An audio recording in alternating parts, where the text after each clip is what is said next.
విరిగే ప్రక్రియ. బ్రోకెనెస్ అనేది క్రీస్తు యొక్క పాత్రను మనలో ప్రకాశింపజేయడానికి, అహంకారం, స్వయం సమృద్ధి తొలగించే ప్రక్రియ. బ్రోకెనెస్ అంటే విషాదాన్ని అనుభవించడం కాదు.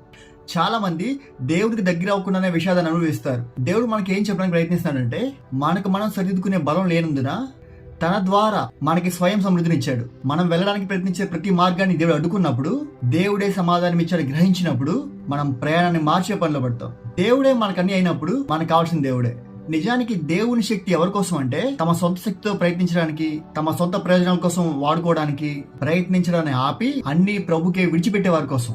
మీరు మీ జీవితంలో దేవుని యొక్క దయాశక్తిని అనుభవించాలంటే స్వార్థం, అహం విషయాల్లో చచ్చిపోయిన వారిగా ఉండాలి. ఒక మొక్క నేల నుండి రావాలంటే విత్తనం విరిగిపోవాలి. ఒక పిల్ల కోడి జీవితాన్ని అనుభవించాలంటే షెల్ ఇరిగిపోవాలి. దమాస్కస్ రోడ్ లో క్రీస్తుతో ఎన్కౌంటర్ తర్వాత పౌలు విరగొట్టబడ్డాడు. ఆయన చేసిన ప్రార్థన, ప్రభు నేనేం చేయాలి? ఈ రోజు మనం విరగొట్టబడితే ప్రతిఘటించాలి, పరిగెత్తాలి, ప్రతిస్పందించాలి.